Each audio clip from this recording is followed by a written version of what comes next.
Hello and welcome back to a brand new Player 2 review discussion. My name is Paul James and today I'm joined by Player 2 Editor-in-Chief and legend Matt Hewson. How are you, mate? Good, mate. It's been a while. It feels like it's been ages, actually, You've since just we've been done one waiting of for these that things. compliment again. Yeah, no, every now and then I need my ego stroked gently, so it makes me feel good. Well, we are today talking about a new title. Comes out within about an hour for anyone who's catching this the moment it goes live. Trek To Yomi. We should thank Power Up PR, our friends at Power Up, Doug and the team, as well as Devolver Digital for helping us both get our hands on with the game. What were you, before we, I guess, dive into the review itself, what were you playing the game on? I was playing on PC, yeah. Dork. I was, and for me, I got thanks to Doug, I got a PlayStation code, so I've been playing on that. We both played through the game in full. Your review, Yep. you're doing the written review. It's up on the website, player2.net.au. People will go and read that themselves, but let's dive into a bit of discussion about it. What did you think of your time with Trek To Yomi? A little bit of background with it. I started it on a Sunday afternoon. We'd been away and just got home with the kids and unpacked, and everyone's kind of like, all right, it's relax time. So I sat down with it, thought, oh, it's a good time to start it out. I started about 2 in the afternoon. 6 hours later, I was done. Did it in one setting. It's a good effort. I stopped for 5 minutes to have dinner, and then just kind of wanted to keep going. Like, I really enjoyed my time with it. It's a unique sort of game that borrows a few elements from, I guess, more from like 60s samurai cinema, that the Kurosawa Yep. styling. It's black and white in its entirety, and it is more stunning because of that. I feel like Yeah, you can kind of see some of the character models. They're a little bit rough. Like there's a couple, yeah. especially our main protagonist Hiroki. That you kind of see him when he's a kid at the very very beginning of the game, and most people have seen this. It was available through previews and those sort of things. Hell, there's a player two plays that I did for the game ages ago, and even our most recent one that's going live at the same time as this that shows, and you see young Hiroki there, and it because of a certain scene that transpires, the camera does the slow zoom in on him, but it starts to get really close, and you start to see some kind of jagged edges and those sort of things, but it's not as profound because of the black and white No, the styling black of and it. white aesthetic really works. I think and it does. It really brings up those old like 60s samurai cinema, 50s and 60s samurai cinema. It is a real kind of genre unto itself in film, and the game even more so than Ghost of Tsushima leans into that into that kind of feel. Well, Ghost of Ghost was Tsushima optional. certainly. Yeah, it was optional, but it certainly had those nods. But I think this is an out and out tribute to that sort of style of movie, Yeah, as opposed to just an inspiration, I guess. Um, but it's in its essence, it's a 2D or 2.5D adventure.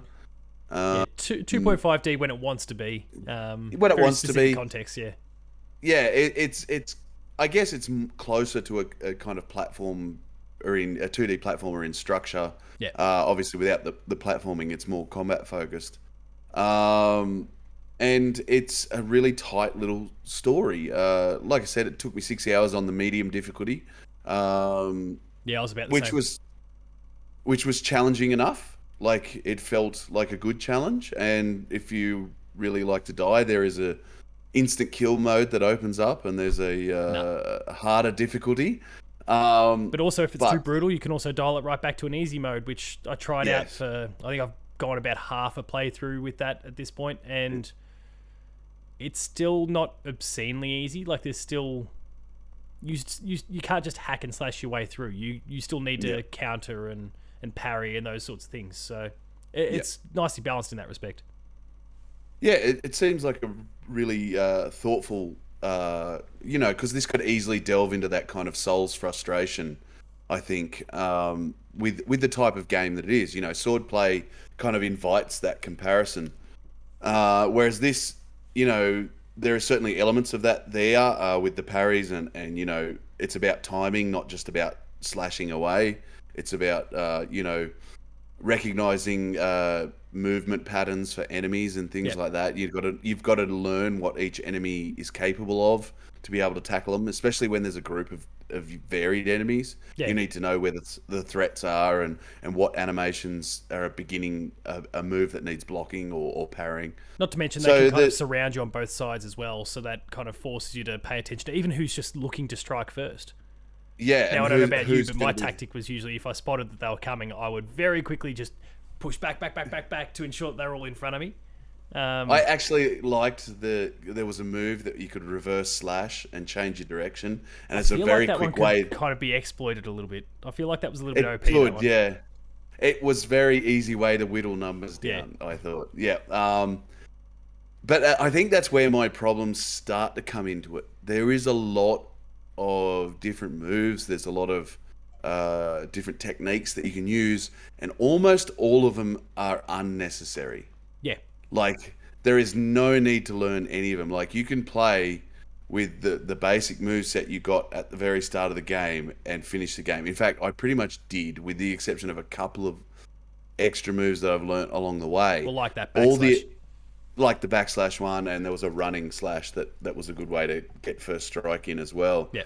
Um, but apart from that, like I didn't need any of the more advanced techniques, and I'm assuming you might need them once you get to harder difficulties, to the insta kill and things like that. But I still think that it's there just because it's there. It's not there because you need it. Yeah, I mean, we haven't tried it, but even if you were trying on those highest difficulties, the thing that the game is really trying to teach you to master is the parry ability, Yeah, parry and yeah, counter. So maybe the timing, the window of time that you've got to work with kind of closes a bit on those higher difficulties, but I think that then makes a more aggressive approach, even more not risky, and yeah, it's not yeah. something you necessarily want to pursue. So you're going to wait for them to strike so that you get your window and respond.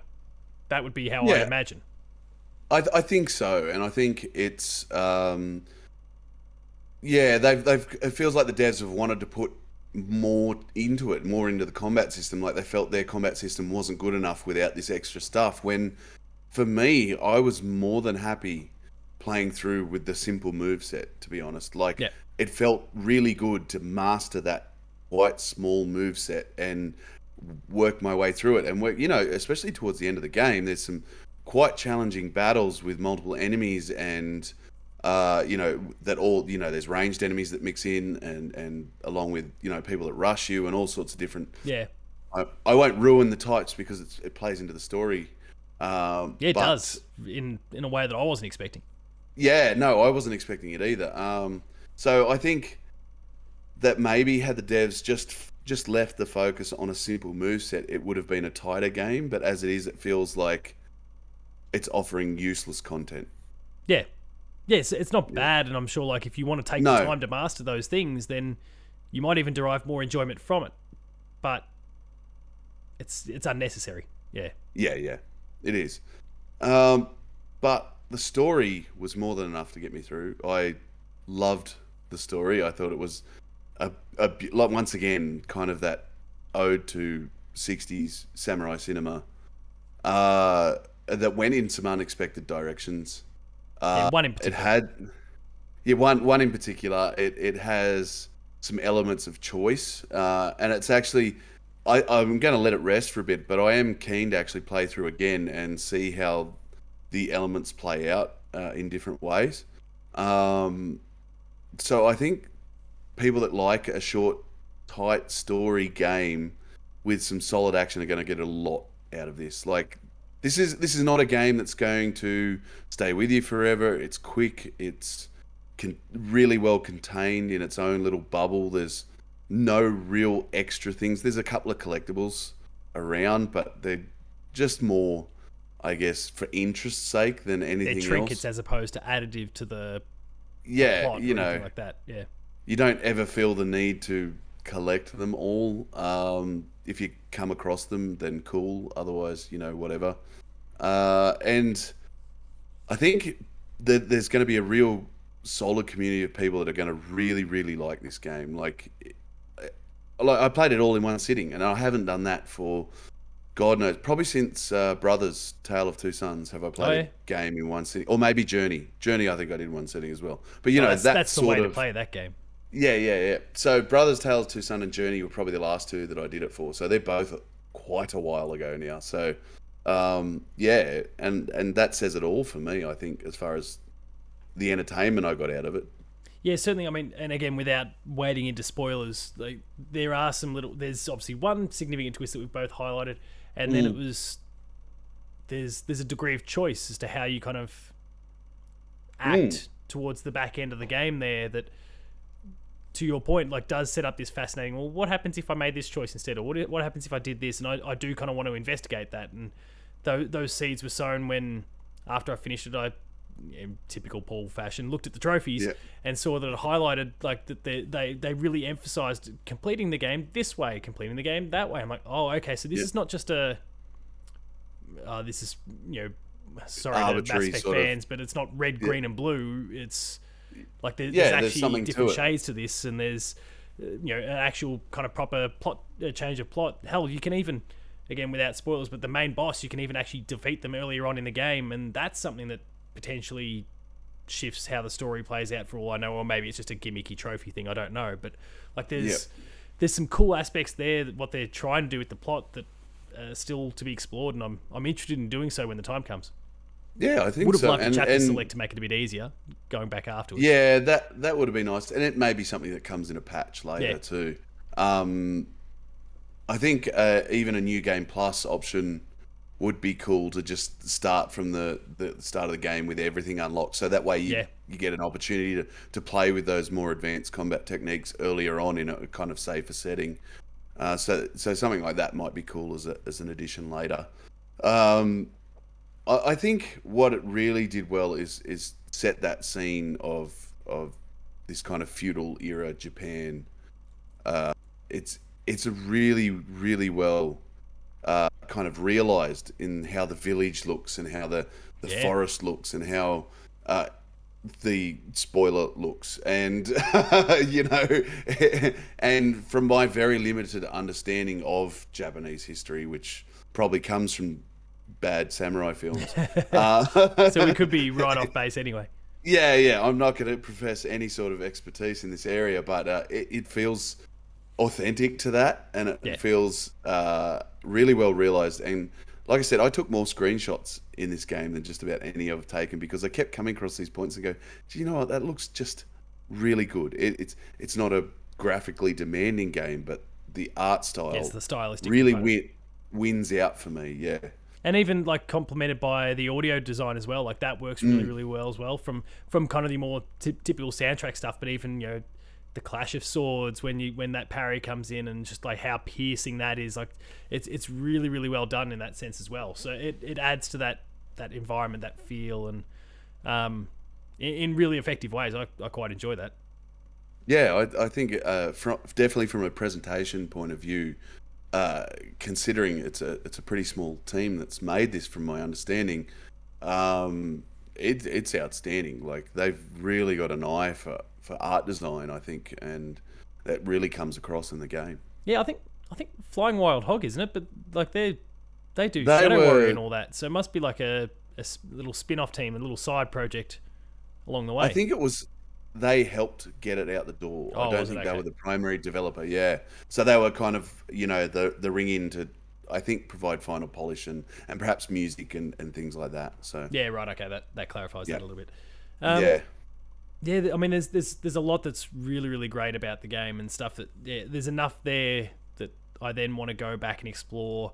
We've obviously referenced the actual difficulty levels, and I guess this again wades into the meta side of things. But even what the trophies and achievements and those sort of things even try to prompt out of you, they're trying to extract other play styles from the player as well, in terms of there's little challenges like complete a whole thing without using the shrines. There's plenty of checkpoints. They're opt-in checkpoints that I'm sure like you probably, like myself, you probably just went and every time you saw one, you interacted Yep. with it, because it replenishes your health, replenishes your stamina, and off you go again, and creates a checkpoint for you. But there's these artificial challenges that you can create for yourself that are stemming from those that are really, really cool. There's, defeat bosses without getting touched, and all those. Like, there's the what they've done on that meta side is actually really great in terms of giving the game additional legs, more so than what you might see in a lot of other games. Like,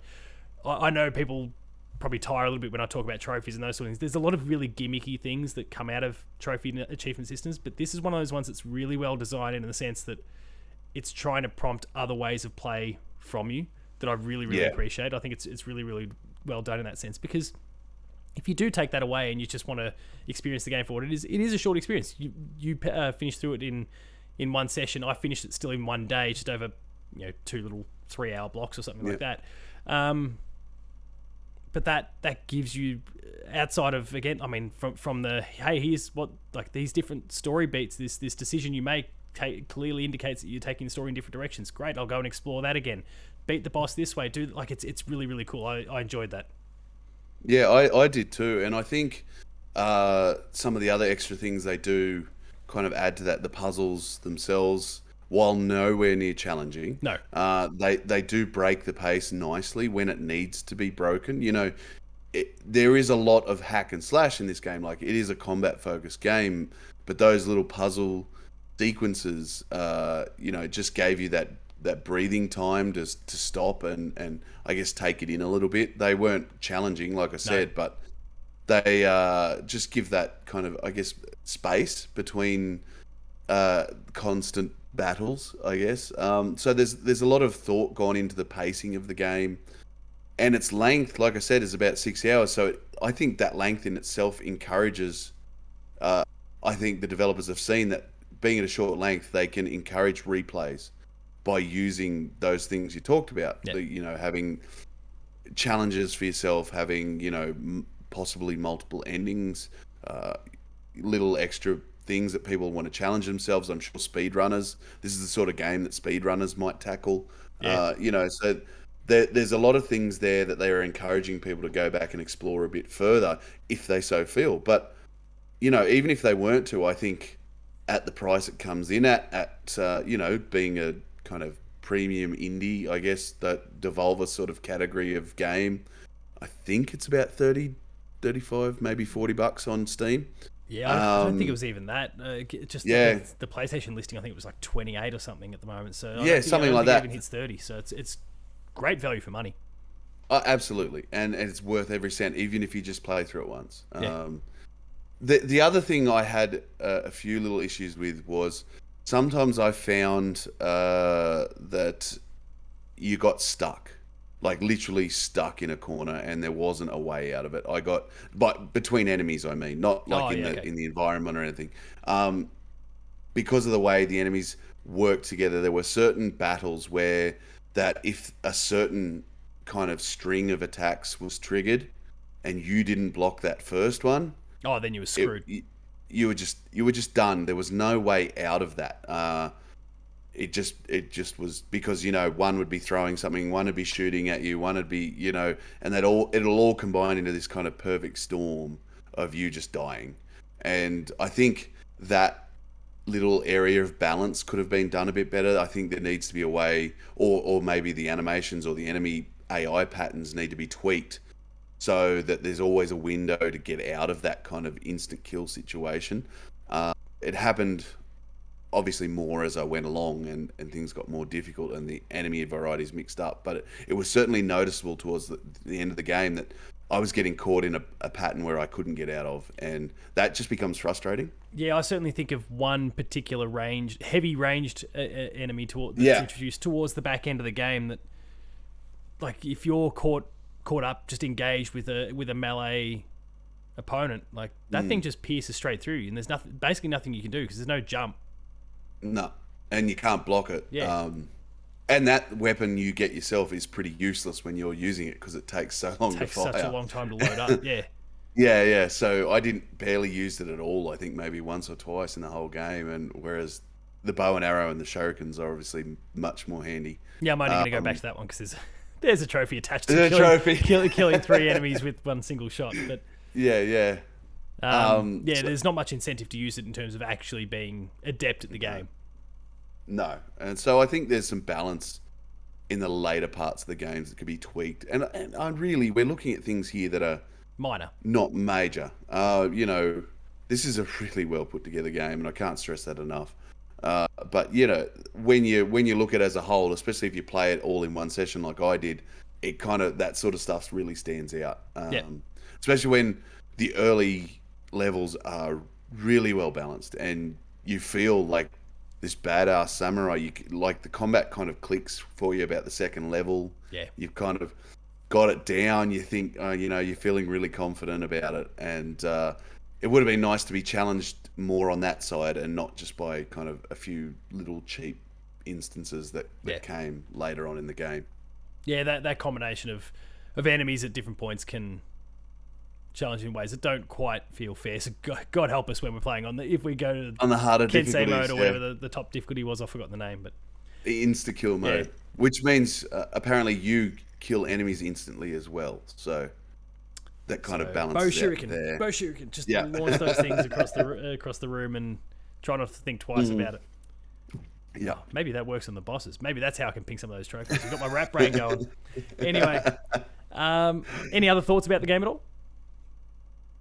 Not particularly. I just think it's a stunning example of games we don't see enough of anymore. Yeah. It's a tight 2D adventure with some exploration elements that are kind of in that almost 3D space that really we don't see much anymore. Yeah. It really reminded me of the old Prince of Persia games in a lot of ways, like the original Prince of Persia. Take me back. That's what it kind of felt like, that 2D room with swordplay and things, obviously a lot more advanced than the old Prince of Persia, but that's the kind of feel it gave me, like that tired adventure game with swordplay and a few puzzles and a good story that'll, keep you entertained the whole way through, and some really nice levels of polish and artistry. I'm with you. That makes it feel like a game that I think, especially in this quiet period of May where there's not much coming out, I think people are kind of a bit mad if they pass this one by. Yeah, no, I think it's a really great option for people to try out, even if it's not necessarily been at face value. It doesn't seem like the sort of thing you might have gone for in the past. I think there's from an engaging plot to some gameplay that isn't asking obscene amounts from you, but there's still challenge there to be found. And again, if you bite off more than you can chew, just drop the difficulty if you feel the need. Like there's plenty of ways to access this game and have a really good time with it. And then there's obviously that stylistic component that you've highlighted so well so far. There's a lot of really good reasons to go play the game. So please make sure to do so, I'd say. I think so too. It's easy to recommend, and it is coming to Game Pass, I believe. Yep. So I think so, yeah. If you got an Xbox, it's a no-brainer. Yeah, and then regardless, if you're on PC or PlayStation there, it's definitely worth the buy regardless. And they're not asking a crazy amount either. So definitely want to get your hands on. Well, Matt, thanks for coming on and discussing the game. People can go check out your review. Where will they do that? That player2.net.au, of course. Go over there, check all out our crazy stuff. It's a little bit quiet on reviews at the moment, but we've got other things going up. I've revived the As Days Gone By feature. I've got a couple of those planned. So it's a feature series dedicated to the classic Days Gone. Well, no, it's the games that were broken on release, as as time goes by, and those games that have got some love from the developers that have suddenly become better because of an abortion of a release, and then they become patches enjoyable or the titles. nature of live releases, live services, and all those sorts of things. It's a pretty cool feature. Go check that out. I guess I'll plug my most recent design doc that's gone live as well. And then there is plenty of cool stuff to come, regardless of the fact that the review season has kind of gone a little bit quiet at the moment. There's not as much on the go, but there's still some cool games out there to try out and dive into your backlogs as well. Matt, where can we find you on Twitter? QSO81, or of course Player2AU. Paul James Games from me. Make sure to visit the website. Make sure to, if you're on YouTube, make sure to subscribe to the channel. If you're on the Patch podcast feed, throw out a 5-star review. But otherwise, that's it. Thank you very much, everyone, for watching and or listening. Thank you again to Power Up and to Devolver. We really appreciate it. It's an awesome game. Go check out Matt's review. Thanks a lot for watching, and we'll see you later. Catch you next time, guys.